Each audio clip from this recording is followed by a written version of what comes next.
अभिमन्यूचा प्रणाम स्वीकार करा. मंगल आशीर्वाद आशीर्वाद केला. जीवनाला उत्कर्ष होईल असा माझा आशीर्वाद आहे. काय म्हणाला? होय, जीवनात माझा उत्कर्ष होईल असा आशीर्वाद दिला म्हणजे अर्ध्यापेक्षा जास्त काम माझं झालं म्हणायला हरकत नाही. गैरसमज तुझा होतोय. अरे या काकांना अरे कुठलीच गोष्ट कुठलीच केवळ स्वानुभव जीवनात अनुभव हे निर्माण करण्यासाठी जबाबदारी महत्वाची आहे. आणि जी जबाबदारी घेऊन ज्या रद्द चक्राला तू प्रवेश केलायस, वीर किंवा आगमन तुझं झालं, खरंच कौतुक तुझं मी करतोय. पण जीवनात थोडी घाई करतोयस. अति घाई संकटात नाही, तेव्हा घाई करू नकोस. याचा अर्थ एकच, तू अजून लहान आहेस. जो 18 दिवसाचा महाभारतीय युद्ध चालू झालं, हे युद्ध ज्येष्ठांचं आहे. यात तुमच्यासारख्या वीरांनी कदाचित हस्तक्षेप करू नये असं मला तरी वाटतंय. एक माणूस म्हणून म्हटलं हे दुसरं आश्चर्य. काका बोलता बोलता बोलून गेला, तू अजून लहान आहेस. तेव्हा तुझ्यासारख्या वीरानं या ज्येष्ठांच्या युद्धात सहभाग दर्शवू नये हे तुम्हाला आजच कसं समजलं? आज युद्धाचा 13वा दिवस सुरू आहे. मागच्या 12 दिवसात कधी तुम्हाला हे आठवलं नाही? तुझी माझी गमती का झाली म्हणून मी तुला कथित केलं. ती आदत झाली का? होय होय होय कशी?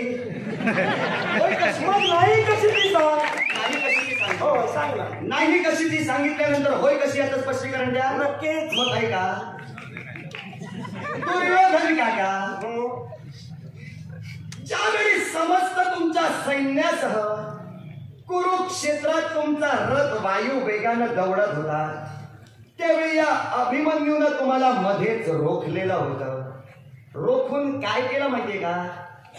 7 बाण एकाच वेळी सोडले आणि या 7 बाणांनी तुमच्या शरीरावर असणारं संरक्षक कवच या अभिमन्यूनं भेदलं होतं. त्यावेळी तुम्ही काय केला? तुमचं सुदैव फक्त काय ते तुम्हाला सांगून पुढे जातो.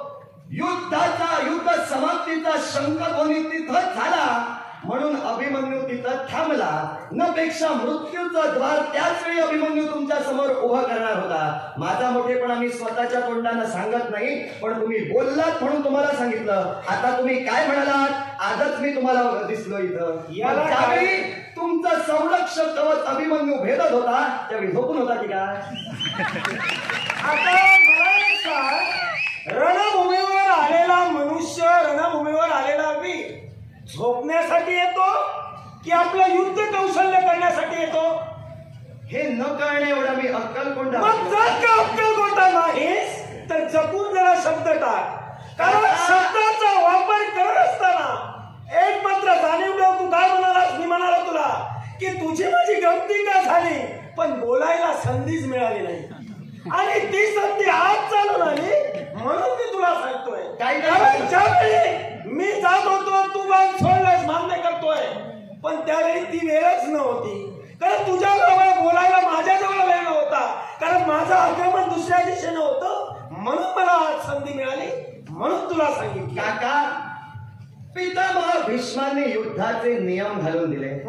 ज्याला वाणीद्वारे युद्ध करायचे तो वाणीद्वारे युद्ध करू शकतो.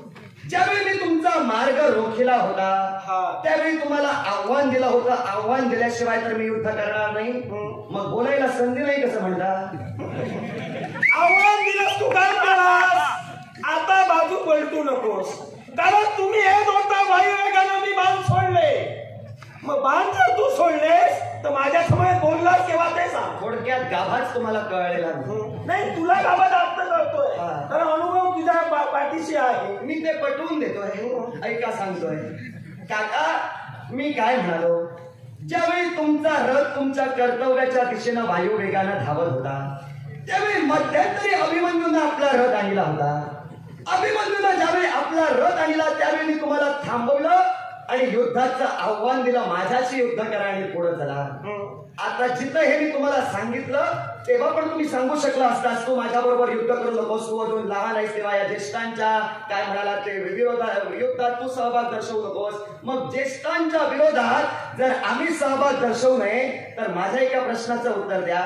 मी 16 वर्षाचा आहे, तुमचा पुत्र लक्ष्मण हा सुद्धा माझ्या वयाचाच आहे, मग त्याला कोणत्या शिखरावर तुम्ही जन्माला घातला म्हणून त्याला युद्धात सहभागी केला? बाबा सांगण्याचं कार्य मी केलं, ऐकणं न ऐकणं तुझं कर्तव्य आहे. तुला जे जमेल ते तू करू शकतो, कळलं का? कारण वीर म्हणून तू या रणभूमीवर आलायस, तुझ्या समोर सुयोधन उभा आहे, तुला जे जमेल ते खुशाल कर. काका पण केल्या कर्माची फळं इतर तुला भोगायचे, त्याचा विचार तुम्ही करू नका.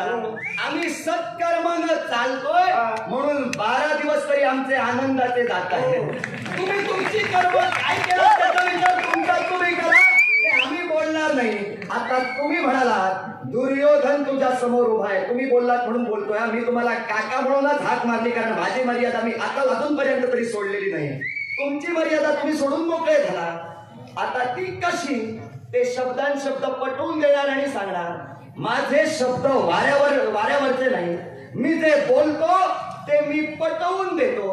तेव्हा तुम्ही बघा म्हणाला भेट कशी झाली नाही ते सांग, म्हणजे मी कशी झाली ते सांगेन. तो मुद्दा मी तुमच्या समोर स्पष्ट केला. आता आमच्या या कुरु कुळाला खऱ्या अर्थानं काळीमा तुम्ही लावला. कसा? हा माझा झडझडीत आरोप तुमच्यावर. ऐकूया. मला सांगा, माझी माता द्रौपदी नात्याला तुमची कोण? एवढे दिवस तुला नातं माहीतच नव्हतं? एवढे दिवस तुला नातं माहीत नव्हतं का काका? मग तुला जर नातं माहिती आहे, तू काय म्हणाला स्पष्टीकरण करून देणार आहे, मग स्पष्टीकरणच कर, प्रश्न करू नकोस. प्रकरण आधी स्पष्ट करू की तुमची शंका आधी? तुला जे जमेल ते कर. ऐका, नातं मला माहित नाही अशातला भाग नाही. मग 16 वर्षाचा जरी मी असलो ना, हाती शस्त्र स्थित करून या रणभूमीवर आलोय, ती अक्कल गहाण ठेवून नव्हे. ते काय केलं? नातं न कळणे एवढा मी अक्कल कोंडा आणि अप्रबुद्ध नव्हे. आता मला तुम्ही सांगा, मी तुम्हाला प्रश्न काय केला? माझी माता द्रौपदी नात्यानं तुमची कोण? तुम्हाला सांगायला लाज वाटते म्हणून तुम्ही मागे राहत आणि लाजच वाटते म्हणूनच तुला मी सांगत नाही. काही हरकत नाही. पांडवांशी नातं मी ठेवू इच्छित नाही. होय ना? पांडवांशी नातं ठेवण्यासाठी तुम्ही इच्छुक नसाल, म्हणूनच मी प्रथमतःच वाक्य बोलतो. नातं या शब्दाची किंमत कवडीमोल करणारेच तुम्ही, माणुसकीला मूठमाती देणारेच तुम्ही. ज्यांना नातं या शब्दाचा अर्थ कळत नाही, या विश्वात चाज्वल्य असणारी माणुसकी ज्यांना राखता येत नाही, ते हस्तिनापूरचा राजा होण्यासाठी समर्थ नाही. तेव्हा तुमची मर्यादा ओळखा आणि पाऊल टाका. आमची मर्यादा तू शिकवू नकोस. कसं काय करावं हे आम्हाला चांगलंच कळतंय. आता तुमच्याशी मला नातं जोडायचं नाही, याला कारण आहे. कारण का? तूच म्हणाला तुम्हाला लाज वाटते का? खरंच लाज वाटते. लाज वाटते? कारण पंडू आहे तुझे कोण? आजोबा. मग तुझे जर ते आजोबा होते तर ज्या पांडवांची निर्मिती झाली, पंडूराजे हे शापित होते. ज्यावेळी त्यांना केवळ स्त्रीला स्पर्श करतील त्यावेळी ते मरण पावतील. हे उद्गार सत्य होते का? सत्य होते. मग ज्या कर्दम मोहनतांनी दिलेला शाप आणि तो शाप केवळ सत्य ठरला, पंडूराजे मृत झाले, मग त्यावेळी पांडव होते का? मुळीच नाही. मग आम्ही तुमचा स्वीकार का करावा? मग मला सांगा, कोणती तुमचा स्वीकार आम्ही का करावा? कोणती तुमची कोण? जर का पंडूराजे असते मान्य केलं असतं, तुम्ही आमचे नातेवाईक नाही हे मी त्रिवार सांगतोय. सुयोधन काका, किंदम महामुनींचा शाप माझे आजोबा म्हणजे पंडूराजे यांना झाला. ज्यावेळी, आता वास्तविक मी बोलू नये, पण प्रकरण स्पष्ट करण्यासाठी बोलणं भाग आहे.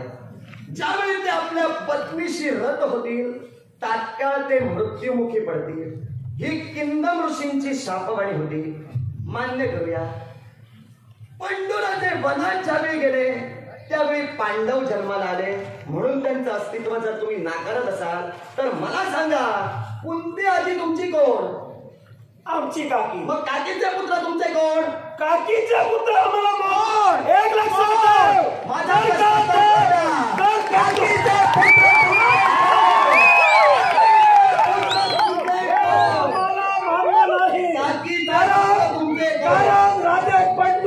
हे असताना जर जन्माला आले असते मान्य केलं असतं. जिथं आमचे काका मृत झाले तर संतती जन्माला आली त्याच्याशी गाई माताचा संबंध नाही. पंच पांडव कुंती मातेचेच पुत्र हे तुम्ही जर मान्य करता तर त्यांचा हस्तिनापुरावर अधिकार आहे हे तुम्हाला मान्य करावं नाही. मान्य केलं जाणार नाही किंवा आता सुद्धा ते आम्ही मान्य करू शकत नाही. कारण ज्या मताशी आम्ही निकनिष्ठ आहोत आमचे नातेवाईक आम्हाला कळताय तुमच्याशी गाडी माताचा संबंध नाही आणि ज्या हक्कासाठी लढणार तो हक्क तर मी तरी देऊ शकत. तुमचे नातेवाईक तुम्हाला कळताय? होय. हे बोलून मोकळे झाला. नातेवाईक जर कळताय तर माझ्या द्रौपदी माता तुमची कोण हे सांगायला लाज तुम्हाला कशी वाटते? लाज वाटते कशी वाटते? कारण मी नातं जोपासलंच नाही. मी द्रौपदीला माझी कुणी मानलीच नाही. पांडवांना माझे कधी मानले नाही याच्यानंतर मानणार नाही. म्हणजे तुम्हाला नातीच कळत नाही म्हणून हा प्रश्न. काय संबंध? मला सांग ज्या अर्थी राजे पंडू नाही आणि संतती जन्माला येते याचा अर्थ काय तर तुम्ही समजून जा. मला कौरव जे जन्माला आले कौरव कसे जन्माला आले?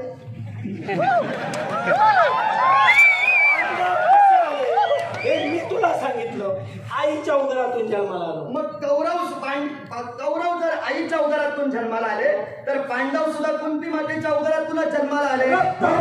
तुम्ही सांगाल ते खरं मी मान्य करू. मग मला सांग ते रक्त ते बीज ते केवळ जन्माला आले ते पंडूराजांमुळे आले का? मग हा प्रश्न जर तुझा होता आणि म्हणूनच या प्रश्नासाठी हे युद्ध जर तू आरंभलंस तर ज्यावेळी गोपालकृष्ण शांतीदूत म्हणून तुमच्याकडे आला तेव्हा हा प्रश्न तिथंच स्पष्ट करून काय युद्ध थांबलं नाही. आमचं देणं घेणं देव गोपालकृष्णाशी काहीच नाही. तुला मोठा वाटतोय तू जा त्याच्या समवेत. तुम्ही तुमच्या उड्या साऱ्या गोपालकृष्णाच्या जीवावर याच्यानंतर सुद्धा त्याच्या जीवावर उड्या मारा. आमच्या उड्या गोपालकृष्णाच्या जीवावर मान्य करूया तुमच्या अकलेच्या तीव्रतेनुसार. पण तुमच्या उड्या तरी तुमच्या जीवावर कुठे आहे? त्या शकुनी मामाच्या उड्यावर जीवावर आहेत ना. कुणी सांगितलं? कुणी सांगितलं? आमच्या उड्या गोपालकृष्णाच्या जीवावर हे तुम्हाला कुणी सांगितलं? मग मला सांग आतापर्यंत जे केवळ जीवनात आचरणात आलेला ते कुणाच्यामुळं? त्याच्याशी तुमचा काय संबंध? मग तुझा काय संबंध?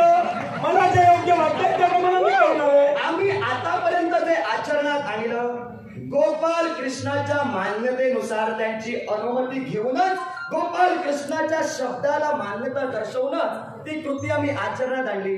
आणि म्हणूनच पंचपांडव एक आदर्श व्यक्तिमत्व म्हणून या जगाच्या निदर्शनास आले. पण तुम्ही नावानं सुयोधन दुर्योधन कसे झाला ते तुम्ही बघा. आता तुमचे विचार तुमचे आचार शकुनी मामाच्या आपल्याला तुम्ही चालताय म्हणून बिघडले की कसे काय हे मी तुम्हाला सांगणं इच्छुक नाही. तुमचा काय तो विचार तुम्ही करा. माझा विचार नाही केलेला. माझा विचार तू करूच नको. तुझा विचार कर. तुझा विचार कर. या चक्रव्यूहात तू प्रवेश केलाय. माग कसा जाणार आहे?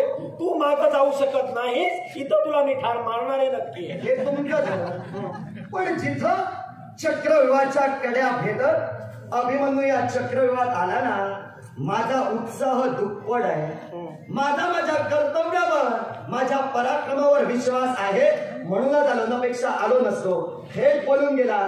तू तुझा विचार कर माझा विचार करू नको. तुमचा जर मी विचार केला असता तर तुमच्या हातासाठी हाती शस्त्र घेऊन इथं आधी आलोच नसतो. आता दुसरी गोष्ट मुद्दा सुरू कुठून झाला? मी तुम्हाला काय म्हटलं?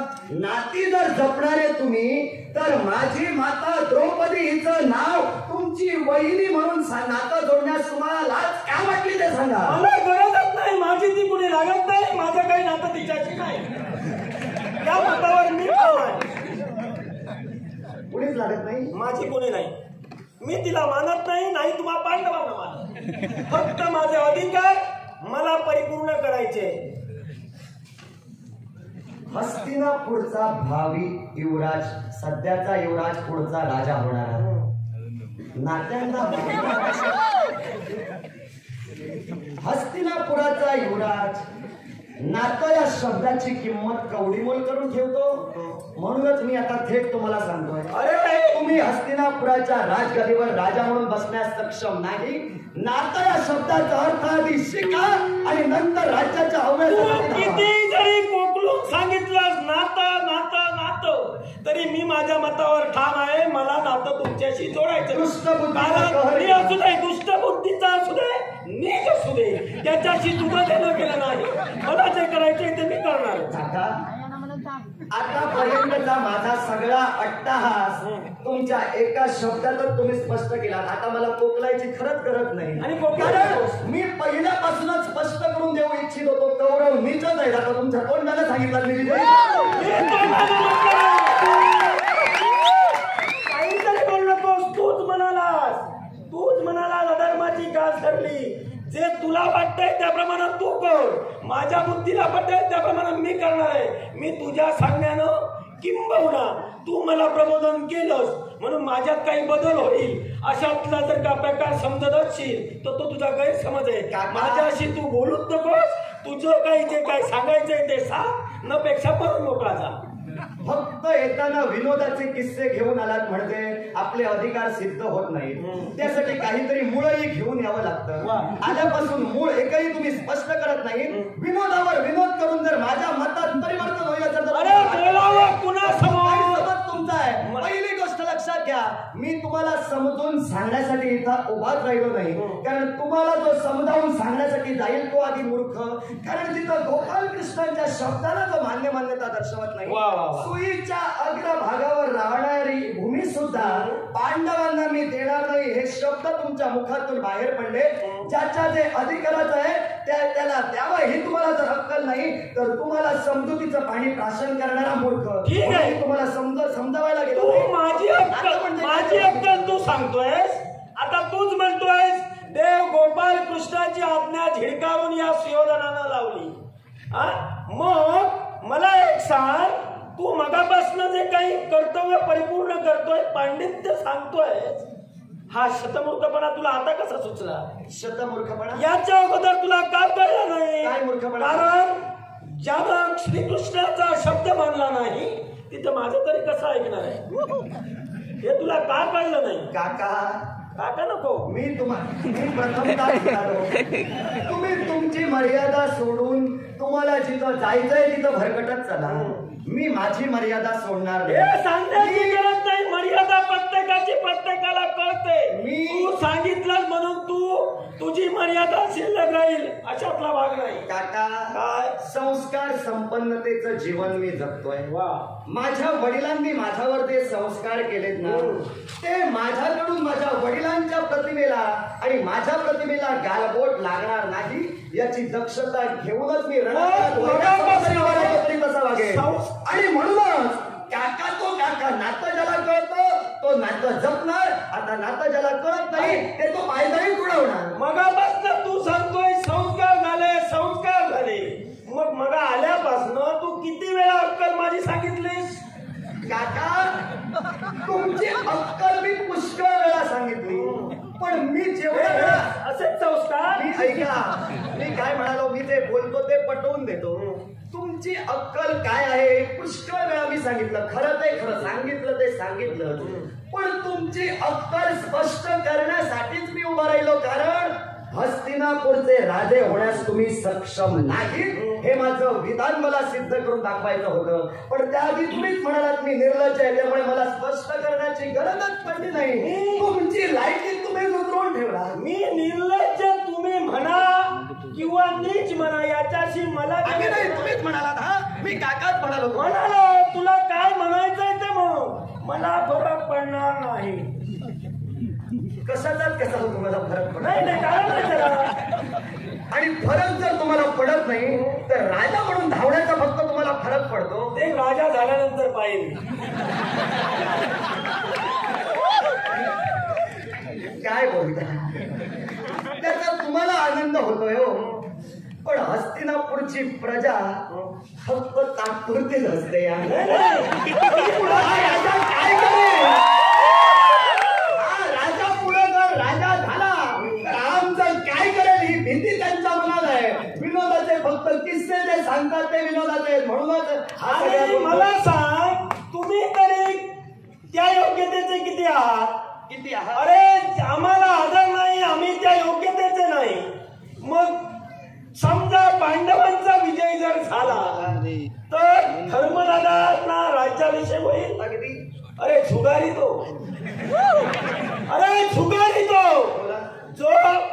जुगार खेळतो तो हस्तिनापूर मिळाल्यानंतर बायको जर लावू शकतो तर हस्तिनापूर सुद्धा लावू शकतो. मला सांगा, या विश्वात जेवढे राजा झाले त्या राजांपैकी आमचे काका धर्म हे एकटेच जुगारी आहेत का? ते तू शोध. तुझं आहे ते मी सांगितलं, इतरांशी देणं घेणं नाही. इतरांशी तुझं ज्यांच्याशी देणं घेणं. तू आता आमचं म्हणालास तुम्ही राजा होण्यास पात्र नाही, ते तुम्ही तर योग्यतेचे काय आहात? जरूर आहोत, कारण माणूस की काय आहे हे आम्हा पांडवांना तुमच्याकडे स्पष्ट करून देणार, काहीतरी बोलणार नाही, स्पष्ट करून देणार आणि पुढे जाणार. मला सांगा, काय ज्यावेळी पांडव अज्ञातवासात होते त्यावेळी तुम्ही काय केला? आता मागचं थोडं सांगतोच तुम्हाला. नाही बोलत थोडस ऐका. पांडव ज्यावेळी अज्ञातवासात होते त्यावेळी तुम्ही समस्त कौरव पांडवांच्या नाशासाठी सारं सैन्य तुम्ही खऱ्या अर्थानं गोळा केला आणि पांडवांच्या नाशासाठी गेला. वाटेत तुम्हाला काय दिसलं? द्वैतवनातील एका सरोवरात गंधर्व पत्नी जलक्रीडा करत होत्या. त्या गंधर्व पत्नीवर तुम्ही भाळला. गोष्ट मान्य तुम्हाला? गोष्ट मान्य का? मी गोष्टी ऐकायला आलेलोच नाही. तुझं स्पष्टीकरण पूर्ण कर, त्यानंतर मी बोलेन. सुयोधन काका, गंधर्व पत्नीवर तुम्ही भाळला. गंधर्व पत्नीवर तुम्ही भाळता क्षणी त्यांच्याकडे व्यभिचारी नजरेनंही पाहिला. काय? अरे तो माणूस म्हणून जन्माला आलाय ते सौंदर्य मिळाल्यानंतर नक्कीच भाळणार आहे आणि ते गुण माझ्यात आहेत. त्यामुळे तू असं समजू नकोस. मी मान्य करतोय जे गुण माझ्यात आहेत ते तू बोलायला लाग. म्हणूनच मी सांगतोय तुम्ही हस्तिनापूरचे राजे होण्यास सक्षम नाही तेवढं फक्त सांगत नाही. तुम्ही सुद्धा विवाह केला, तुझ्या पूर्वजांनी विवाह केले, 1 आणि 2 केले. असे तुमच्यासारखे गुण उधळले? नाही. तुम्ही म्हणजे सभ्य. हो, तुम्ही म्हणजे सभ्य. पांडव म्हणजे सभ्य. हे विसर प्रसंग सांग ज्या प्रसंगात पांडवांनी व्यभिचार केला पण कौरवांनी व्यभिचार केल्याच्या प्रसंगाचा पाढा जर वाचला ना, मी 16 वर्षाचा पोर जरी असलो तरी उघड्या करून पाठवेन. नाही तू उघडं कर. अरे मला उघडं करण्यापेक्षा तुला आता मी उघडं करतोय. इकडं मी तुम्हाला कवच कुंडल. मला सांग, ज्यावेळी पंडुराजे गेले त्यानंतर पांडव त्या मनात होते त्यांना या हस्तिनापुरात आणलं कुणी? पांडवांना हस्तिनापुरात आणलं विदुर काका, पितामह भीष्म, द्रोणाचार्य, ज्येष्ठ व्यक्तींनी. आता त्यात तुम्ही होता हे मान्य करतो. आता तू हे तुमच्या कास्ता नव्हती आणण्याची. तू हे समजू नकोस, कारण माझ्या पितृदेवतेनं सुद्धा पुढाकार घेतला आणि म्हणूनच पांडव या हस्तिनापुरात आले. पुढाकार घेतला. आज तुमच्या पितृदेवतेनं आपल्या पुत्रांपेक्षा पांडव सवयी ठरतायत हे जेव्हा जाणलं तेव्हा लाक्षागृहाची निर्मिती करून पांडवांना जाळण्याचा प्रयत्न केला. हे मी कसं विसरू? आम्ही लाक्षागृहाची निर्मिती केली, होय ना? आता तूच म्हणाला संस्कार. अरे संस्कार हे प्रत्येकाला लहानपणी करायचे असतात. लहानपणी झालेले आघात माणूस जीवनात कधीच विसरत नसतो. मग तुझ्या भीमसेन काकानी आम्हाला वृक्ष हलवून एका फळाप्रमाणे नदीत ज्यावेळी टाकलं तो वृक्ष आलो, मग त्यावेळी त्यानं आमच्या केवळ काळजावर घातलेले घाव अजूनही बोचतायत आणि म्हणूनच त्यावेळेचा राग अजूनही माझ्या मनात आहे आणि म्हणून आम्ही अशा तऱ्हेनं वागतोय. म्हणजे याच्यानंतर सुद्धा वागणार. त्यामुळे लाक्षागृह म्हणू नको. लाक्षागृहाची निर्मिती करण्यापूर्वी तुझ्या भीमसेन काकाने आम्हाला मारलं. म्हणजे थोडक्यात बालपणापासूनच कौरवांपेक्षा पांडव खऱ्या अर्थानं पराक्रमात सरस आहेत आणि म्हणूनच कौरवांपेक्षा पांडव हस्तिनापूर सांभाळण्यास सक्षम आहे. तेव्हा तुम्ही पुढे सरस आहात हे शोधू नकोस. जगाला काहीतरी सांगू नको. मला एक सांग, मग त्यावेळी जर का बंधुप्रेम त्यांच्या मनात होतं तर मग ते का प्रेमाने वाढलं नाही? बंधुप्रेम त्यांच्या मनात तुम्ही कराल तो धर्म, कौरव करतील तो धर्म. धर्म काय करून दाखवतोय का? तू काय सिद्ध करणार आहेस? माझ्यापर्यंत तुम्ही काय सिद्ध करून तू दाखवा? काहीच करू शकत नाहीस. सुयोधन काका, काय पुन्हा एकदा तुम्हाला सांगतो, पुन्हा सांग नाही तर 1000 वेळा सांग, माझ्यात बदल होणार नाही. हेच म्हणतोय, तुम्ही सुधारणार नाही. मग सुधारणार जर नाही तर मूर्खपणा का करतोय बोलू? मग हे सुद्धा तुम्ही मान्य करता, मी काय बोलतो ते तुम्हाला कळत नाही. पण सांगतोय का, हे वास्तविक 16 वर्षाच्या पोरानं तुम्हाला सांगू नये. पण 16 वर्षाचा पोर समजूतदार पद्धतीने आपलं संभाषण करतोय, तर हा काका काय बोलतोय त्याचा नेमच लागत नाही. अरे याला सुद्धा कारण आहे.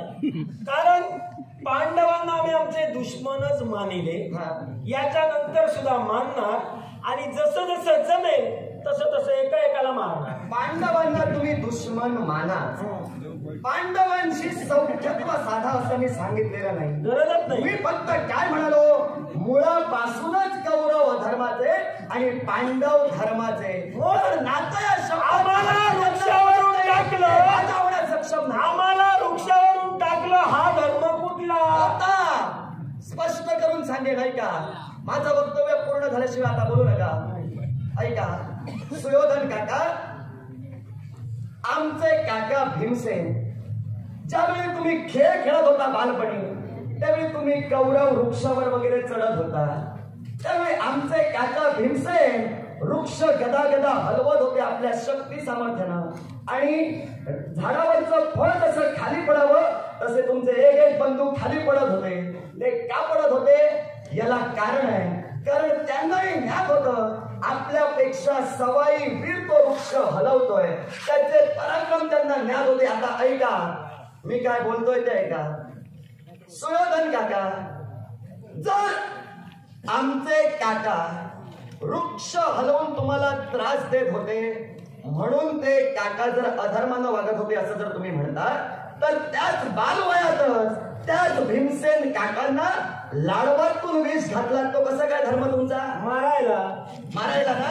मग तुम्ही जर त्यांना मारायला केलं तर माझे काका भीमसेन यांनी तुम्हाला मारायला वृक्ष हलवला, कुठं चुकलं? चुकलं आमचं. होय ना? होय, संपला विषय. संपला नाही, चालू राहिला नाही. संपला म्हणजे तुझं बोलणं झालं, तुझं बोलणं झालं की संपलं. जिथपर्यंत तुमची बुद्धिमत्ता आहे तिथपर्यंत बोला, कसाच मागे जाणार नाही.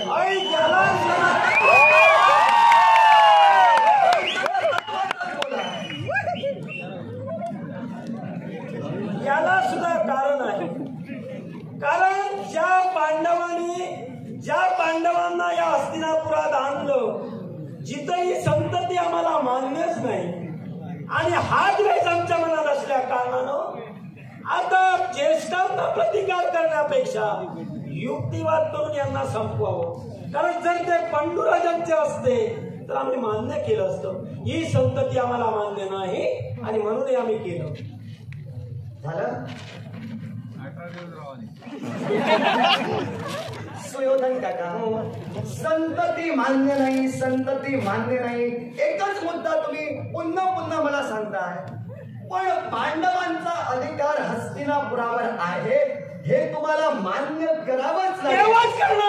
तो तुमच्या मनाचा प्रश्न झाला. पण पांडवांचा अधिकार हस्तिनापुरावर आहे, आता तो जर तुम्ही मान्य करत नाहीत म्हणूनच हे युद्ध कायम सतेज राहीलच म्हटलं. पांडव आतापर्यंत लढत होते ते तुमच्यावर श्रेष्ठत्व गाजविण्यासाठी नाही, पांडव लढत होते आपल्या हक्कासाठी, न्यायासाठी. आता कौरव कशाला लढतायत त्यांच्या बरोबर ते तुमचं तुम्हाला माहिती. हक्काची हमी आहोत, जिथं आम्ही संतती मान्यच केली नाही. राजा पंडू यांची जर संतती असती तर आम्ही खुशाल राज्य दिलं असतं. तुम्ही आम्हाला मान्य नाही हे दिवस. मग आता मला सांगा, पांडव ही हस्तिनापुराची संतती नाही हे फक्त कौरवांनीच मान्य केलं, पण कुरुकुळाचा मुख्य पुरुष म्हणजे भीष्माचार्य यांनी जर अमान्य केलं असतं तर मी हे मान्य केलं असतं. त्यांनी मान्य केली, अर्थात तुम्हाला मान्य करावीच लागेल. ते कदाचित तुमचे हितचिंतक असतील. मग तुमच्या बाजूने काय लढताय? याला कारण हितचिंतक, याला सुद्धा कारण आहे. आमच्या खाल्ल्या अन्नाला ते जागतंय आणि त्यांनी जर का पराक्रम केले असते तर तुम्ही पांडव मेला असता. पण ते तुमच्या बाजूने मनानं होते म्हणून आतापर्यंत पांडव मेले नाही. हे तुम्हाला त्यांनी कधी सांगितलं होतं? त्यांनी सांगायची गरज नाही, परिस्थिती म्हणजे तुमच्या मनाला वाटेल ते तुम्ही ठरवून मोकळे होता. सरळ आहे. सरळ कसं आहे? काय चुकीचं आहे? तुला वाटेल त्याप्रमाणे तू करतोय, आम्हाला वाटलं त्याप्रमाणे आम्ही करणार.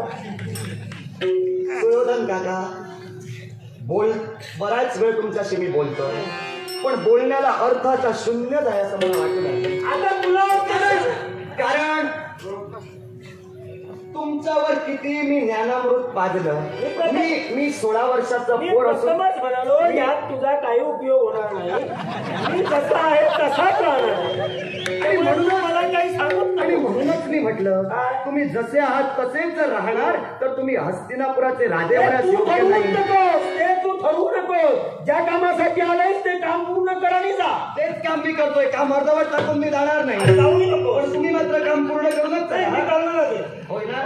मग ऐका, निर्भीड छातीनं अभिमन्यूनं या चक्रव्यूहात उडी ठोकलेली आहे. जातिवंत सिंहाचा छावा आहे मी, जातिवंताचा नूर आहे मी. तेव्हा तुमच्या देहाची चिरफाड करून माझे पराक्रम तुम्हाला सिद्ध करून दाखवेन आणि चक्रव्यूहाचा भेद करून मी सुखरूप मागेन. मग कोण करणार